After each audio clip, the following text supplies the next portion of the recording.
Hey guys, it's Lex. Welcome to Revised Mommy Living.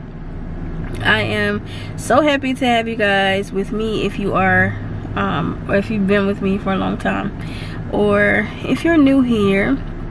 I'm just as happy to have you as well, and I hope that before you leave you will subscribe and become a part of my mommy tribe. Yeah, but I just thought that this time, and I apologize for the air, it's 91 degrees outside and I'm sitting in my car right now,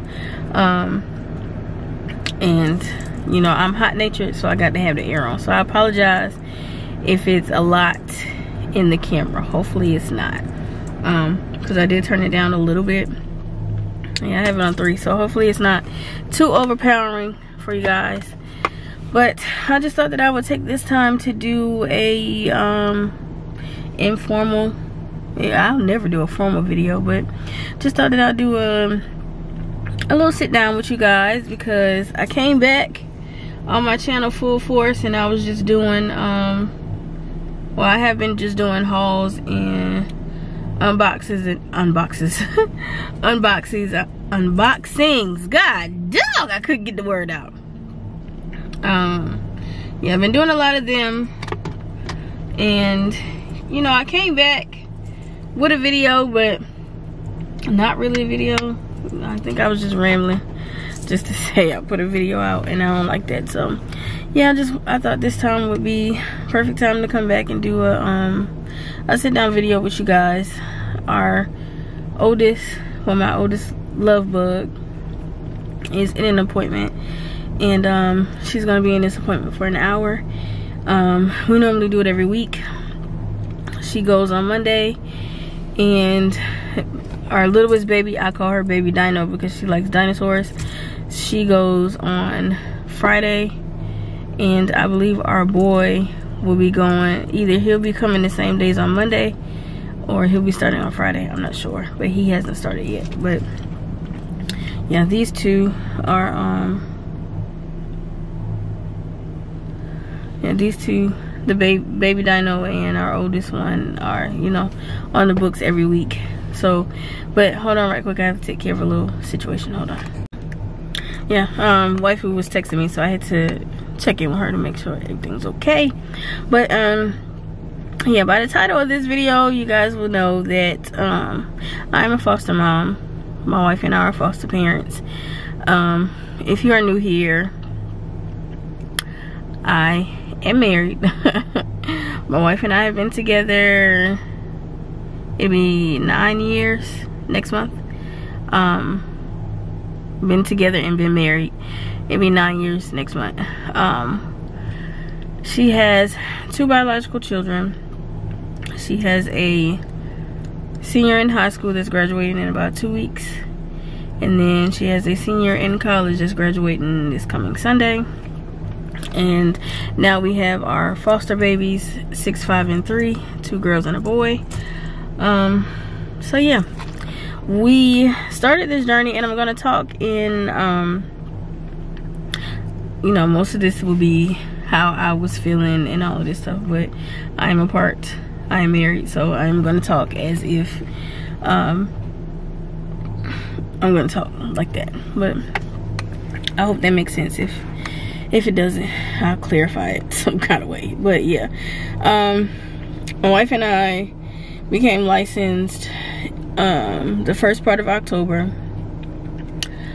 We started getting calls before we were even fully licensed. So our first call was for a 3-year-old boy, and then an 8-month-old girl. Right when we were saying yes, they had already found another placement for them closer to their county. So that was that. Well, we got a call for them, and we said yeah.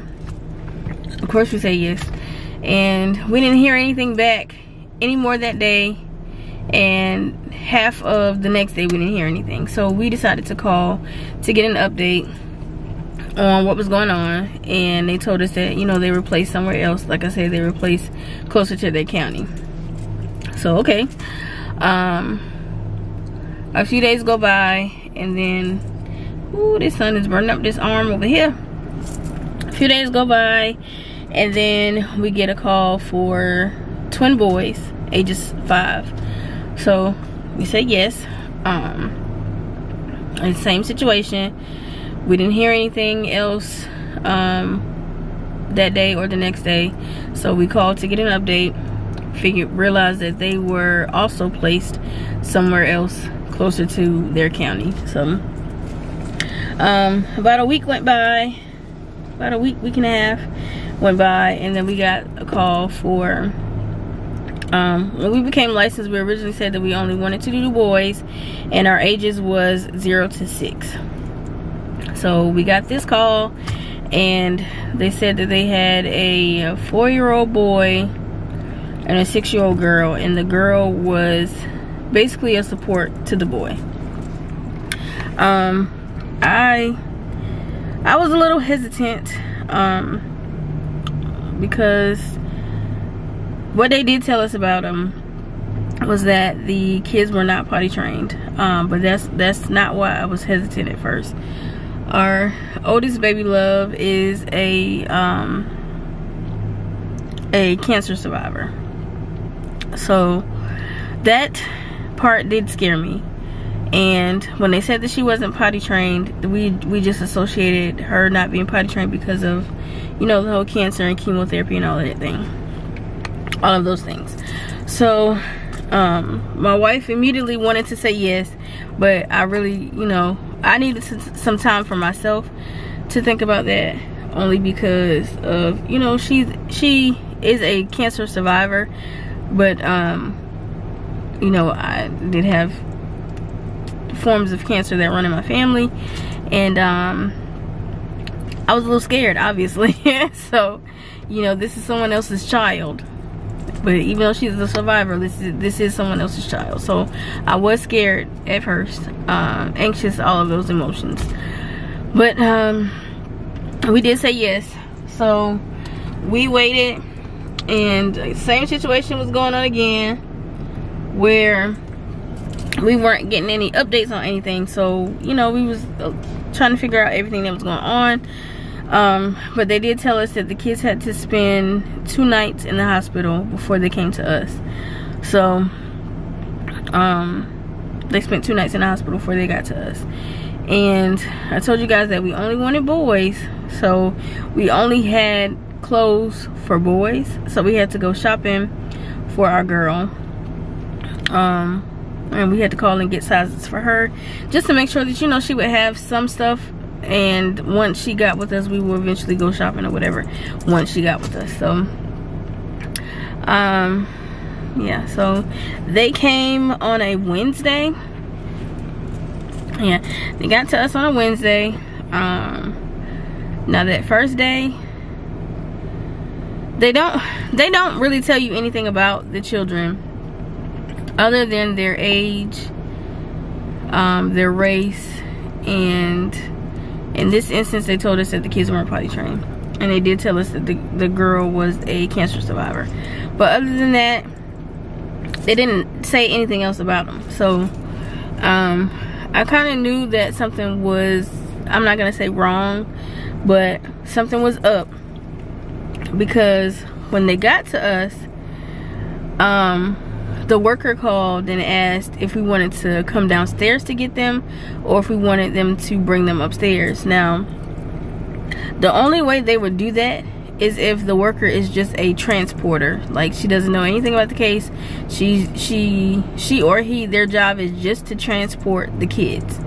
So for this social worker to be their worker and not come up to want to meet myself or my wife, or to want to meet our agency, we're a therapeutic foster home.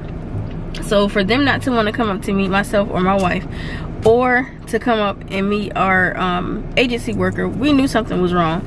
And then, being that we are a therapeutic worker, that social worker also needed to sign paperwork for our agency. And, you know, just dropping them off, she wasn't gonna do that. So when she called, I told her, you know, you're gonna have to bring them upstairs because you have to meet our worker as well as fill out paperwork. So they brought them upstairs and they were carrying them, you guys. And they were kind of hiding our girl. They were kind of like not letting us see her at first. When they got to the steps, they put the kids down and they came running through with a vengeance. You hear me? You know, like my wife was kind of, I would say she was more prepared for it than I was, because she works in that, or she works in this situation. So she sees this stuff day in and day out. So I felt that she was more prepared for it than I was. But once they got in and you know, once they came past me, we realized that our girl, well, I realized and our agency worker realized that our girl has Down syndrome as well. That was something that they did not tell us, and they did not tell us that they don't speak. So they are both nonverbal.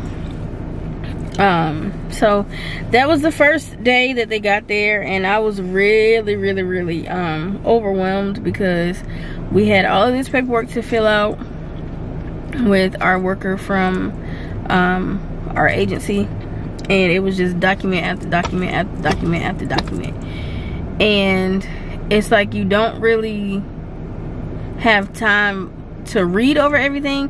So it's like you have to really skim over all the stuff that you're signing. And then on top of the paperwork that we had to fill out for her, we had more paperwork to fill out for their worker that came up. So when they left, when the workers left, I had a little bit of a moment, because I really just felt like it was just too much at that time. Like I really just didn't feel prepared, I guess you would say.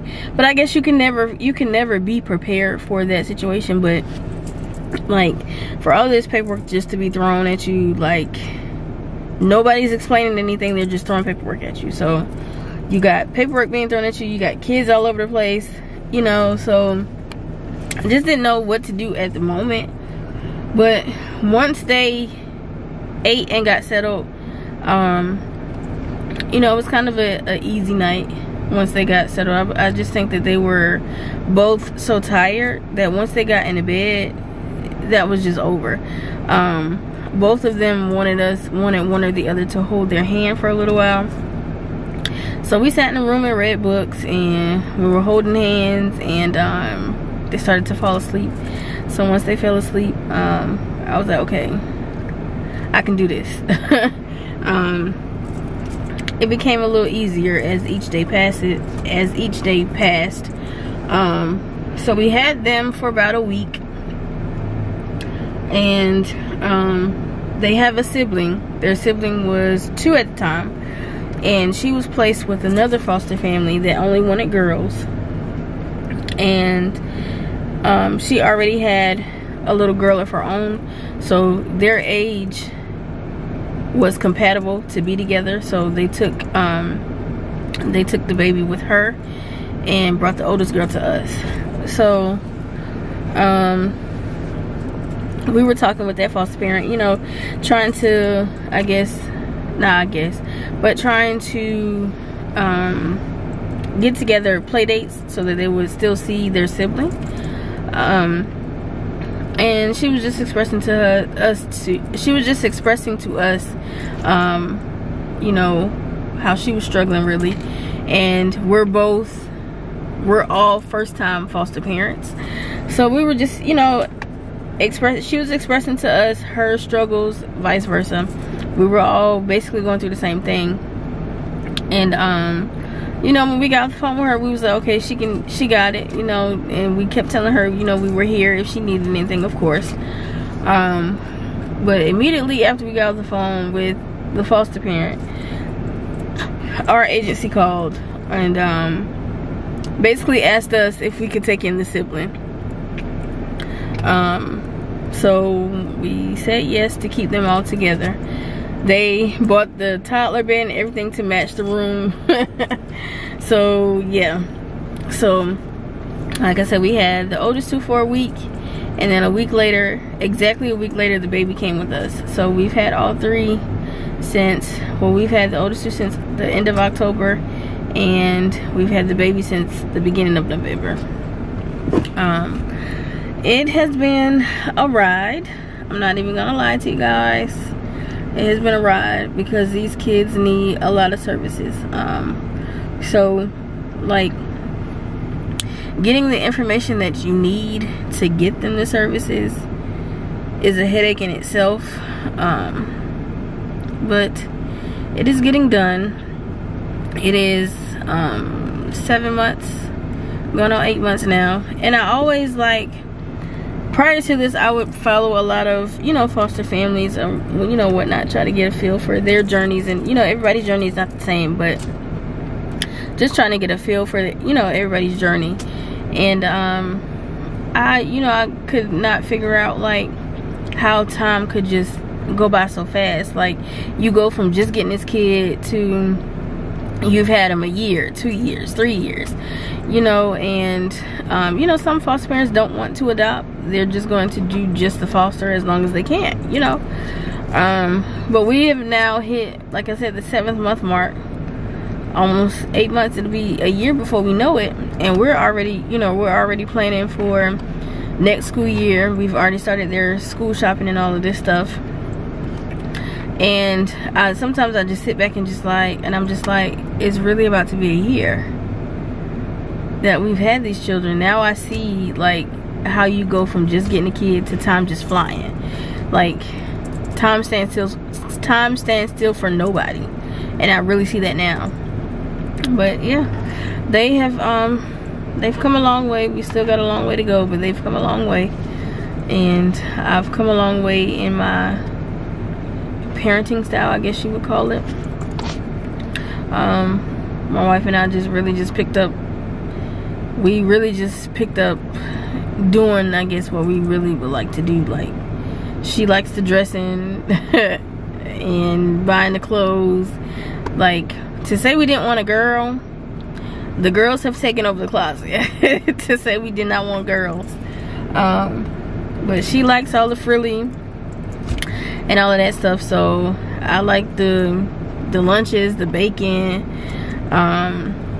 the arts and crafts and all that type stuff. And I never would have thought that I would have fell into the truck mom.